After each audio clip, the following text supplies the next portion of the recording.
Coming up on Tech News today, more clarification about what Apple is or is not doing to Java. China has hijacked a bunch of data. Meanwhile, a Chinese toilet has hijacked a man's phone. We'll tell you how that all ends up. Not pretty. Watch.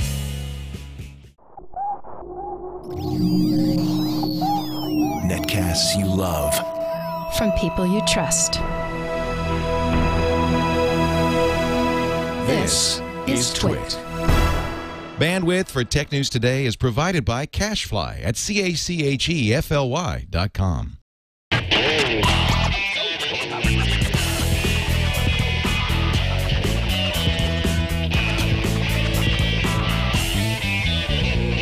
This is Tech News Today for Friday, October 22nd, 2010. Tech News Today is brought to you by Ford and voice-activated sync, featuring true hands-free calling, turn-by-turn directions, 911 assist, and more.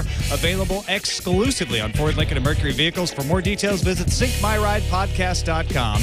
And by mailroute.info. MailRoute is a secure hosted service that provides enterprise-grade virus and spam filtering to companies of any size. Try it right now, absolutely free, at mailroute.info. Welcome to Tech News Today. I'm Tom Merritt. I'm Sarah Lane. And this is the show where we kick around the tech news of the day along with you, try to make some sense of it all. We have stopped kicking the tech news. I'm just doing what you tell me. We are not there yet. Oh. Hold on. Okay, I'm ready. This is going to be an interesting show. We have a live studio audience. Nicole Lee and Rogue Tess are here. It's like, I don't know, Who Wants to Be a Millionaire? We've got our head of engineering behind the board, Caden Shepherdson, who's got a little deer in the headlights look. He's frightened, but I think it's going to be cool. I think this is going to be good. And everyone else but Sarah has abandoned me. Yeah, I know. There were supposed to be... No Becky, no Jason. Well, we do have a studio audience. We're supposed to have Natalie Del Conte today as a guest. She bailed till next week. You can't blame Becky because she doesn't do Fridays as a rule. That's so true. All right. Fair enough. You can't throw Becky under the bus today. I'm here. I'll throw her under the bus later. Throw her under the bus around 4. All right, get ready to kick Google. Okay. Google has admitted scooping passwords, emails in Street View privacy breach. I guess this is after Canada came down on them so hard earlier this week. They decided to just come out and say, you know what? We looked over the data. We thought when we had accidentally collected Wi-Fi stuff, we'd only got snippets. It turns out in some instances, we got entire emails and URLs and some passwords, and we want to delete this data as soon as possible. Why can't they? I think because governments are still investigating it, oddly enough, because the United States and a couple other governments are actually looking at the data right now to find out what they did. They can't delete it yet. They're looking at the data to get all our passwords, read all our emails. You think that's what they're doing? Well, I mean, it's like we already knew that this was a possibility. Data. The story is, you know, we've talked about this before, that Google said, hey, it's just fragments of stuff. I mean, maybe there's a password in there here and there, but it's not something that we were trying to do on purpose. And now it turns out, okay, well, there's less fragments and more actual entire strings of things. Yeah. Now the government's got their hands on it. That worries me more. Just kill it. Burn it. Of course, as you would expect when they make this sort of admission, Google is also saying they're taking steps to improve privacy controls. They've hired Alma Witten to serve as a director of privacy across both engineering and product management, and they're going to ask employees to undergo privacy training and tighten their compliance system. A lot of that stuff they were ordered to do by Canada, actually. Google employees have to undergo privacy training? Yes. Hello, and welcome to privacy training day 1. Who are you? Don't answer.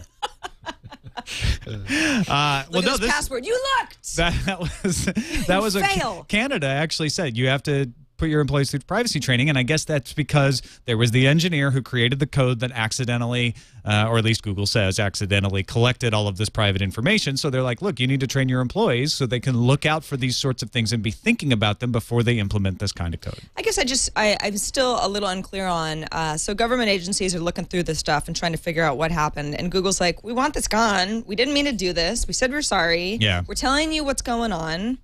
I mean, what are we all waiting for?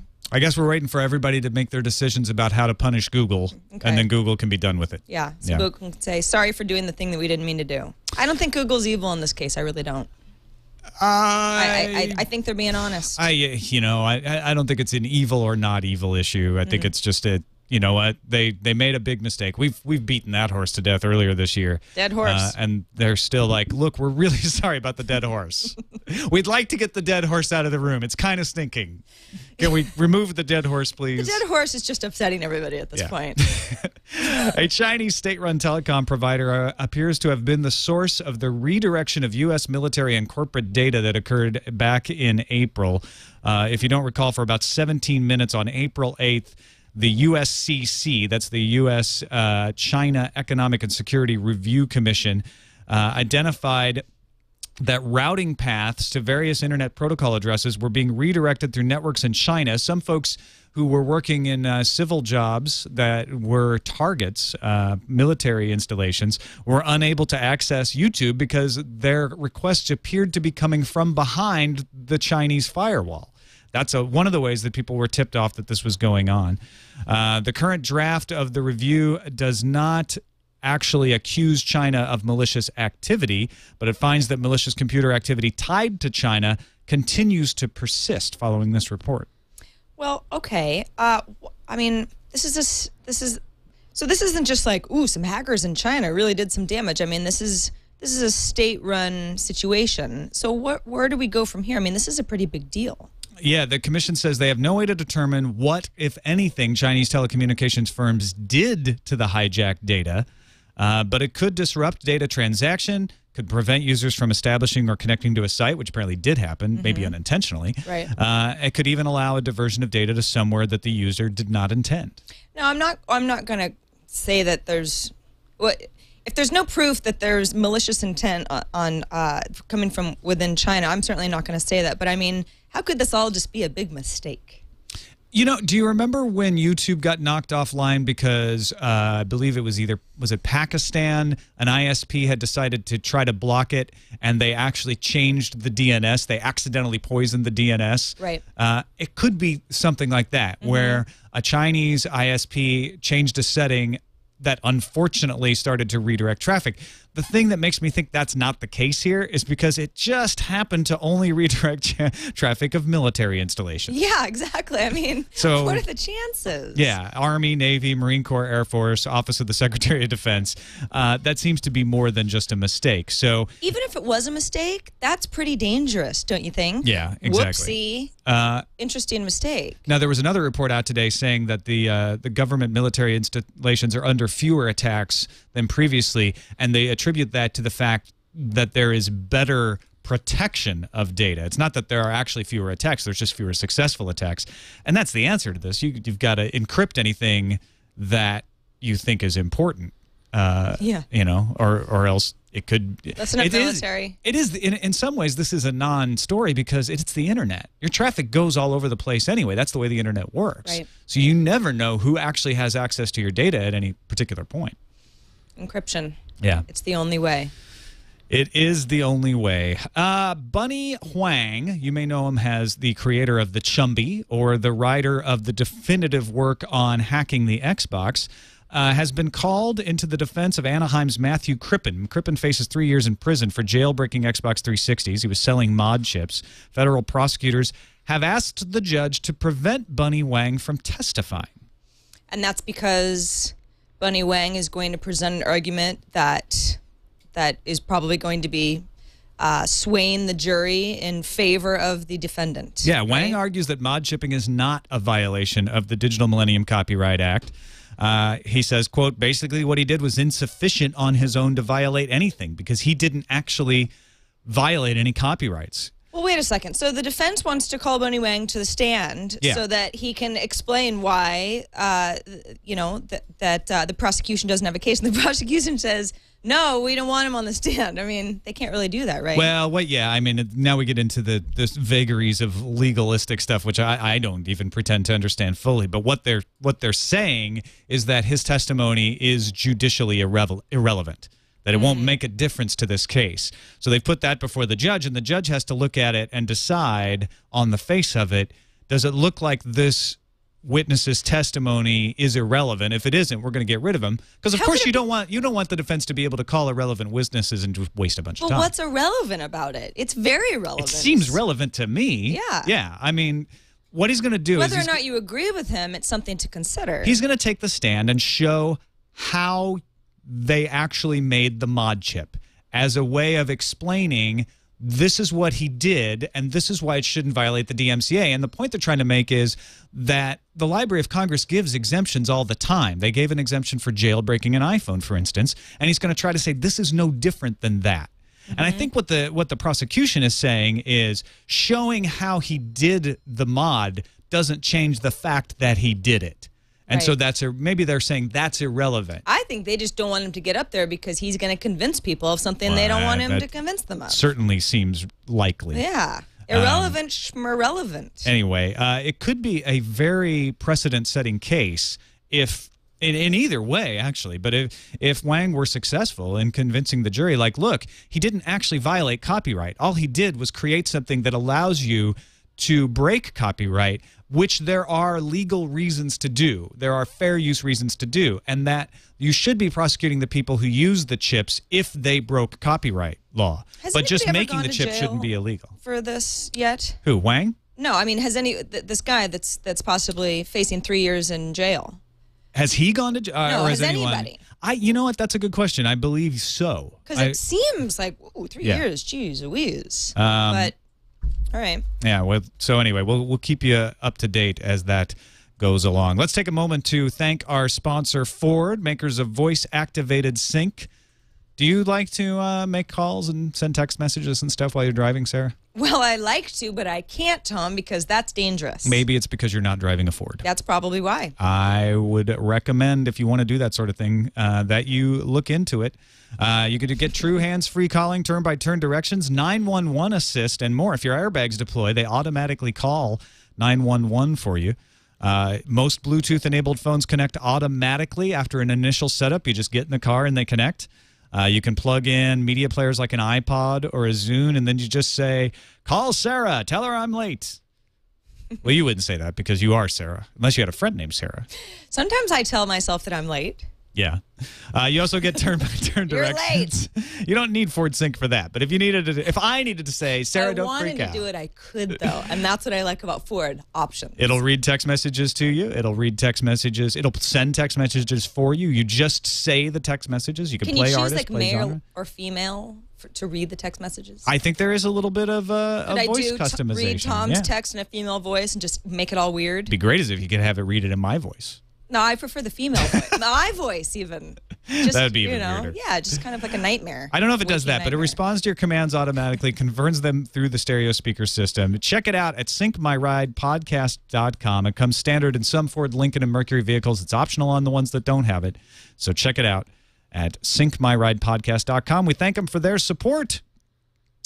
Verizon put out their earnings, which normally wouldn't be that big of a deal, but AT&T just put out their earnings the day before, and here's what happened. Verizon's getting caught by AT&T. Isn't Verizon a much bigger network? They have been, historically. Verizon's profits and revenues fell, and it signed up fewer new subs than AT&T. Verizon added 584,000 new postpaid wireless customers, well below the 625 to 665 the street had been hoping for, the street being Wall Street. Yes, that street. AT&T added 745,000 postpaid wireless customers, and so here's how it stands. Verizon's still by a nose the biggest with 93.2 million wireless customers, but that's nearly even with AT&T, which has 92.8.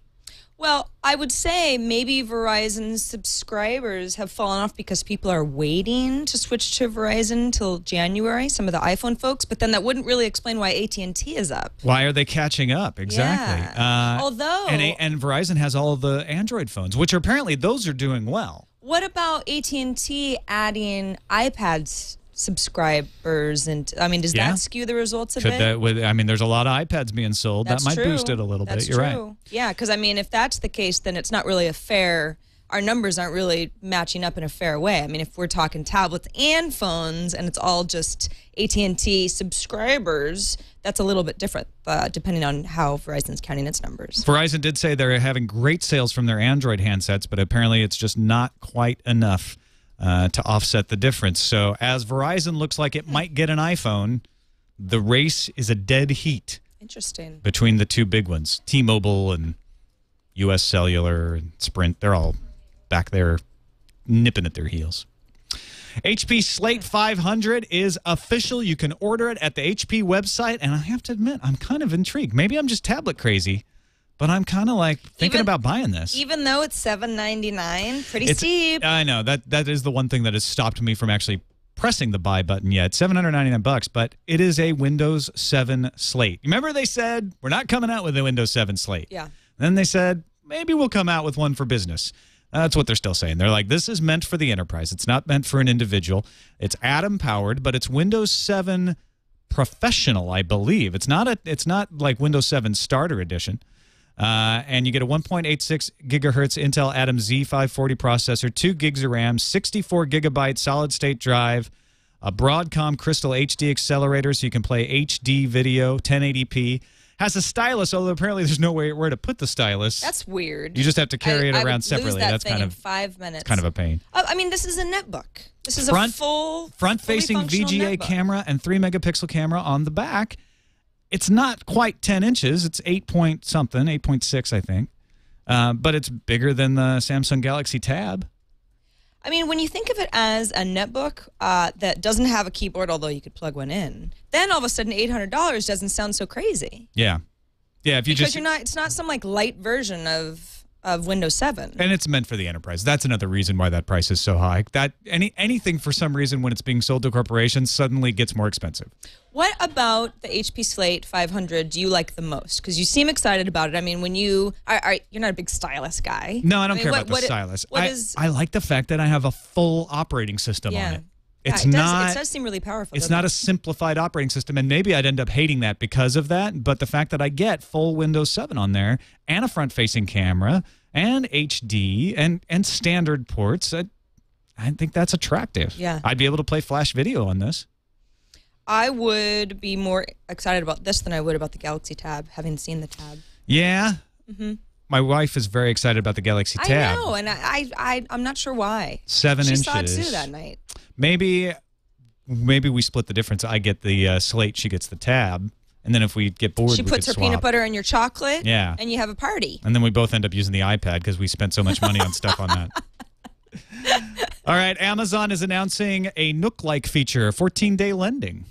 Yeah, so this is something that Nook users are already familiar with.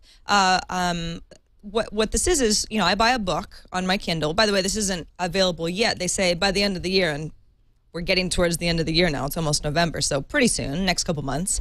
I buy a book on my Kindle, and then for 14 days, I can decide to lend that book to you. At the time that I would lend you the book, it's as if the physical copy has been given to you because we can't read it at the same time. That's the way the Nook works too. Yeah, exactly. Right. So it's like it's not functional for those 14 days while you get through, and then I can have it back because I bought it. And I mean, people go, well, this is, I don't know about this whole thing. Isn't it going to screw with sales? But this is exactly how books work. This is how books sort of were intended to work. This is not how digital files are intended to work, though. That was my problem with the Nook, and that's my problem with this, which is like, well, okay, it's interesting to allow me to lend stuff, but it's trying to shoehorn our old way of doing things into the new world. It doesn't advance us at all. It's just more kind of false restrictions. Yeah, but I mean, what would be the alternative? I buy a book and then reproduce the book and give it to you, and yes, now we have 10 books. Yes, wouldn't exactly. that be nice? That's kind of the way. I mean, I know that's illegal right now. Yeah, but that's how you would prefer things. But to that work. is the way it's going to end up. That's how I prefer things to work. It's not even the way I prefer things to work. It's just the pressure of how easy that is to do is eventually going to get rid of our old ways of doing things, and that is the way it's going to work. And we're going to find ways to have the law accommodate that, have business models accommodate that. I know that's probably 50 years down the road. So I'm not saying this is a horrible thing, but I'm less excited about it because it's like a step back in a way. Although, if it gets you to read this really great book that you're not going to buy, but you'll go, okay, lend me the book, I'll read the book, and then you end up loving it, then I get something out of that. That's what I'm saying. It's not an evil thing, right, or anything like that. Two things now that are not evil in the show so far. We have definitely determined it. By the way, breaking news just happening right now. WikiLeaks has disclosed over 390,000 files about the Iraq War.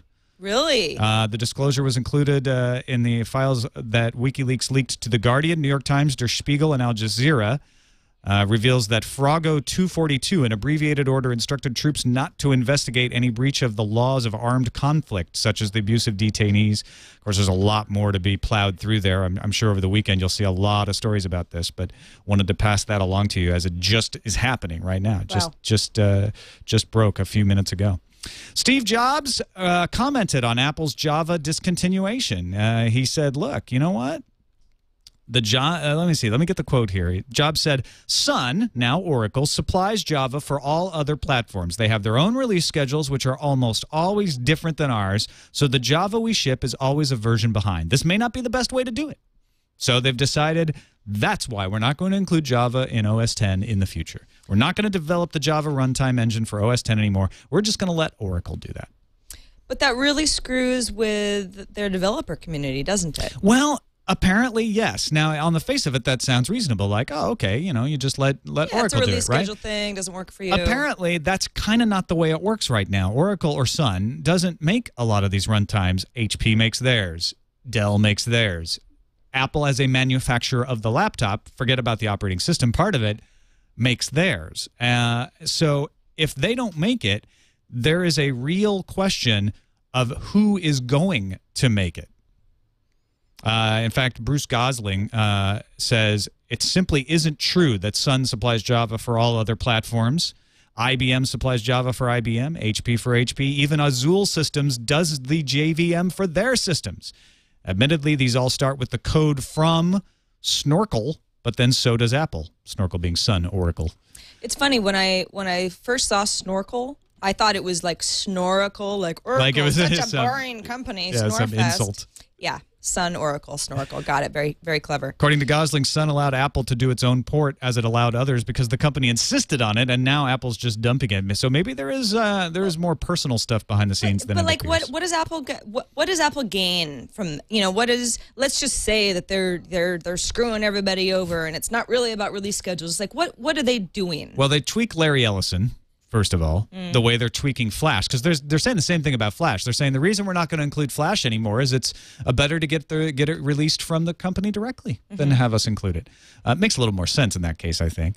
Here, maybe they're tweaking Larry Ellison, or maybe they're just trying to move people off of Java, and they'd rather not have to support it. They'd rather not have to deal with it. That is something that Apple does quite a bit, is say, you know what, we're just not going to support this anymore because it's too complicated. Right. And it causes too many support issues. We want to simplify things and make it easy, but then that screws a lot of people who have written things cross-platform in Java. It takes you away from the enterprise. A lot of enterprises write their things in Java.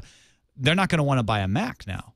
No. And it's a blow to Java. Yeah. All right, let's thank our other sponsor, MailRoute.info. I call him MailRoute because I got an accent. No, MailRoute at MailRoute.info. Tom Johnson runs it. He's the guy who wrote Microsoft's hosted exchange services called FrontBridge. He is now trying to create the ultimate spam solution and doing a darn good job of it. If you run a small number of email addresses, a small business, or maybe manage it for your entire family, go to mailroute.info, sign up for 10% off for life. You have to be able to change your own MX records. That's the level of expertise you have. But if that sounds like something you can do, try them out. Last 12 months, Leo was sent over 3.7 million messages. 3.6 million were spam, and MailRoute took care of them. They've resurrected AceDetect@SubBrilliant.com. I haven't been able to use it for almost a decade. It's now free of spam. I can actually use that address. I can say it on this podcast, knowing that it's not just going to end up getting on a bunch of spam lists, because if it does, who cares? It's actually blocked by MailRoute. A new option for the small businesses and family users. The list price is $33 per year. The TWiT discounted price is $29.70. That's just under $2.50 per month. So try it out. If you're a TWiT user, you don't want to go to mailroute.com. You want to go to mailroute.info, because that's where you get the special TWiT discount. All right. It is time now for the news fuse.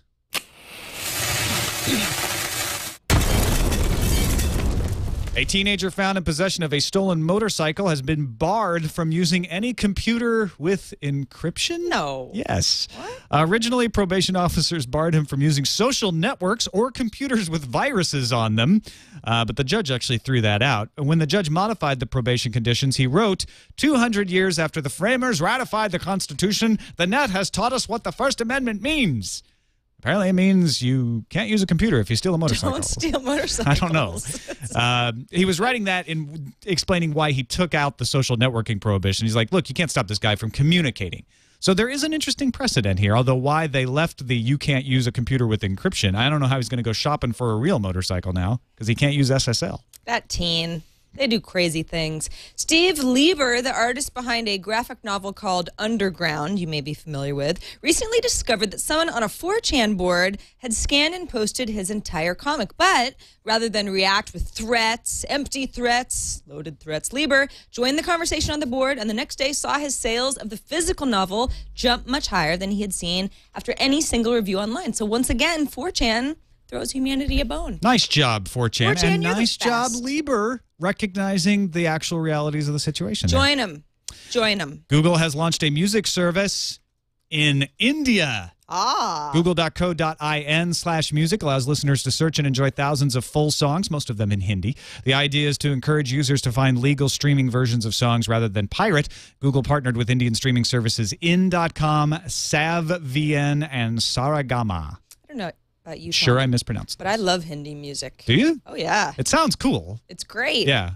It's fun to dance Hindi to. music videos, even better.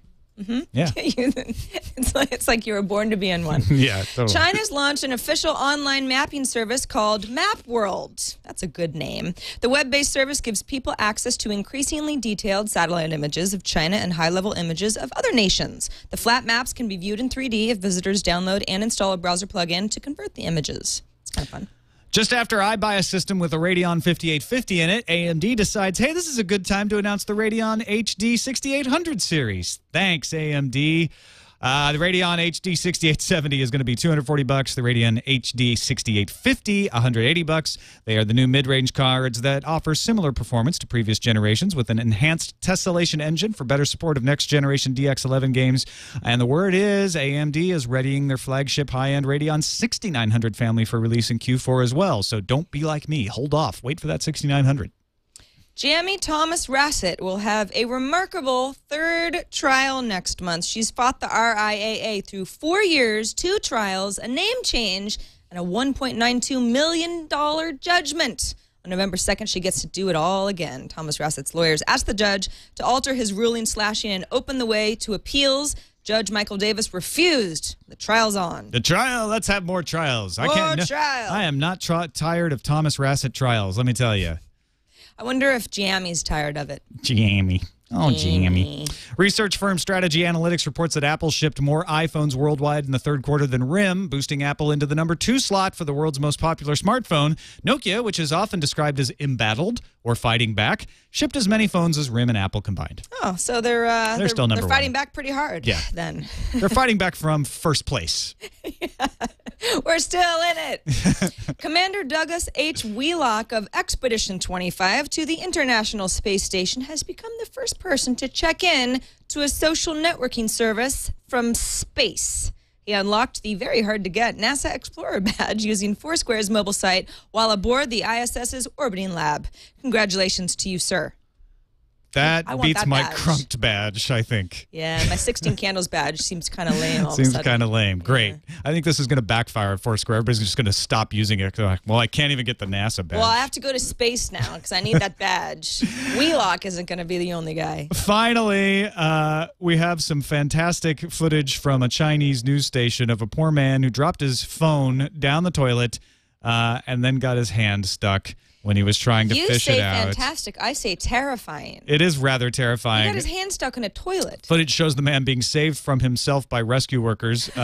Save me from myself. My hand's in the toilet. Yeah, so he was, I mean, honestly, who wouldn't do this, right? I mean, try to grab their phone. We're assuming it was an empty toilet. We don't really know. What I want to know is what's up with this toilet because I, Tom, have dropped my iPhone into a toilet Yeah.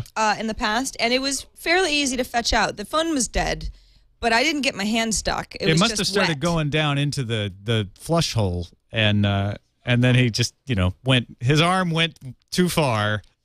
Yes. And you see the poor guy. They're like breaking apart the toilet. In this video, yeah, he really was determined to get that phone. He did not want to lose it. What I want to know is did he get the phone?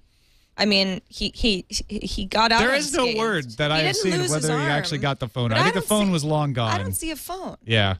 What kind of? He got his arm, Sarah. Is that enough for you? Not really. Now, is that the? You gotta go through all that trouble. Get your phone back. Is that the standard American style toilet, or is it another style? I have no idea. It was so destroyed by the time we saw it. Since it was in China, it's probably not an American style toilet. It's probably instead of porcelain, it was probably a China base.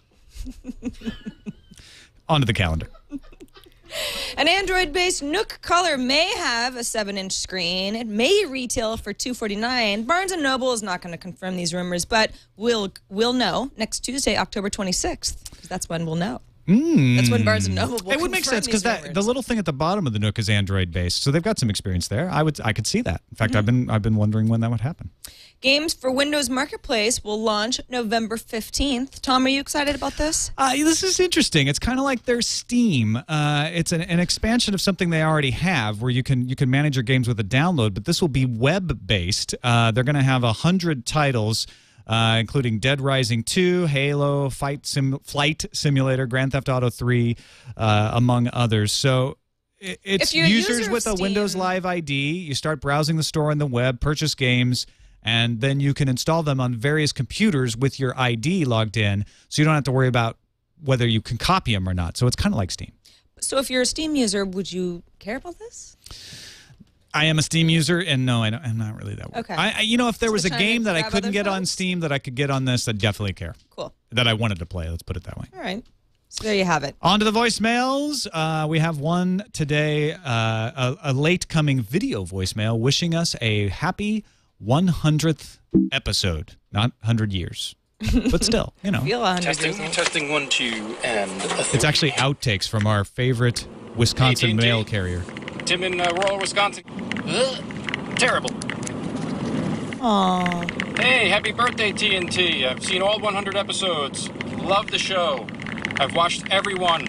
I mean, listened to. I don't mean watched. And I haven't had an accident yet. That I made fun of him. For you this time. I made fun of him last time for not stopping. Hey, TNT, congrats on 100 episodes. And actually, it's 100 for Tom. Some random number for everybody else. Actually, like 97. Yeah, I haven't had an accident yet. Very bumpy roads. I did stop this time for you, though. Oh, we got a real funny guy, don't we? I liked him. Happy 100, Tom. Some random number for the rest of us. Happy 100 to you. Well, here, this will make you feel better. We have an like at 40 email to TNT at twit.tv from Chad Baker, who writes, "Hi, Sarah Lane and the rest of the TNT crew." Oh, hi, Chad. It's so nice to hear from you. He says, "I've been a loyal follower since the first days of Tech TV, except for G4. Okay, well, so there have been a lot of discussions regarding streaming media, Apple TV, Roku, etc. And now Netflix calls themselves a streaming media company first and a DVD rental company second. As I understand things, there are two issues with this. One, streaming movies are inferior to the video and quality you'd get from Blu-ray discs played locally. And two, potential for internet quotas. For example, Comcast currently sets a quota at 250 gigabytes per month, which would allow you to download a few movies a month. But since these streaming media companies are in direct competition with Comcast On Demand and pay-per-view, it would make sense that Comcast would lower the quota with a massive slowdown or download speeds after that. They're not doing that. He's just speculating. He says basically rendering streaming of movies and other content impossible for the rest of the month, or they could go even farther and say if you download content from one of their partners, it doesn't account against your quota. That's what people are worried about with net neutrality.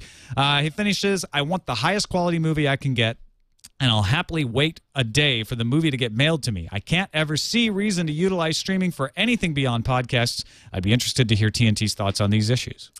I'd happily wait a day, too, but it's not because I really care about Blu-ray quality. Streaming movies have never bothered me. I mean, I I use Netflix streaming all the time. Netflix has some high-def streams. Yeah. And they look great on the Xbox streaming. Roku's getting Hulu now.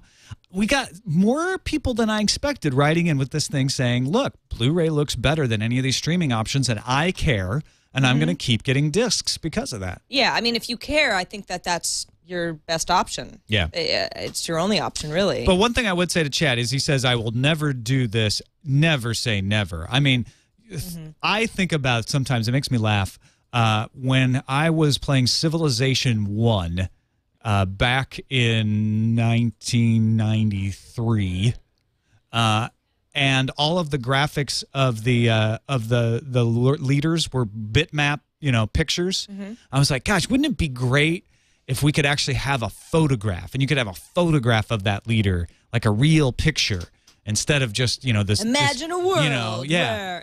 And I was like, gosh, well, how much computing, how much space would that take to digitize that? Too and it much. seemed almost impossible at the time. 3 years later, we had that. Right. And now we have full motion video, and we have, water physics and video games. And so the idea that, like, they'll never be able to stream Blu-ray, or that these caps will stay where they are, and we'll never have a service that will allow us to stream high definition that's as good as Blu-ray. Never say never. Yeah. I mean, we don't know that they will or won't. It's going to be a struggle, to fight against these caps. Though. The marketplace is going to determine this, or possibly some sort of regulation. But I think you will. I guess what I differ with Chad is, I'm not saying he's wrong that Blu-ray isn't the best option right now if you want the best picture, but it's not a big enough deal for me. And exactly, it's right now. It's eventually going to all be over the internet. Optical storage is going to be something that you use sometimes for some things, and just like print, it's not going to totally go away, but it's going to be marginalized. I remember when I went off to college and I got a 2 gigabyte hard drive. And I thought that was pretty much the wildest thing ever. 2 gigs, yeah. 2 gigs, and I couldn't figure out how anybody would ever fill up 2 gigs. Yeah. Of hard drive space. I remember when the first gigahertz processors came along, we had a Screensavers Top Talk question. Does anyone need a gigahertz processor? What's that for? I remember when we laughed at giga anything. Yeah, right. Giga? Yeah. What? Like, that's crazy talk. I'm giggling. Kind of like we talk about petabytes right now. Who needs a petabyte? I would like one. Yeah. I would like one. I would like to pet a bite. Doghouse Systems, I would like one in my next, if you could just comp that. Good restaurant name for Petaluma. Petabyte. Ah. Yeah. That should you heard it here, folks. That should be the restaurant TWiT opens up. Yes. Podcasts for guests. And food. Yeah, absolutely. Genius. We're going to be so rich. All right, let's have a round of applause for Ken Shepardson, who, despite his fears, rocked it behind the board. Well done. Thank you. He's just cool as a cucumber. And a round of applause for our audience, Rogue Tess and Nicole Lee. It's great to see you guys here. That's it for this edition of TNT. We will be back on Monday, of course, but until then, you can find us at twit.tv/TNT. You can email us, tnt@twit.tv, or you can give us a call, leave us a voicemail. We don't always play them on the show. We play selections of them, but we always listen to them. And Stuart, we listen to your voicemails, and we appreciate them, even though we haven't played one in a long time. So give us a call, 260-TNT-SHOW. We'll see you next week.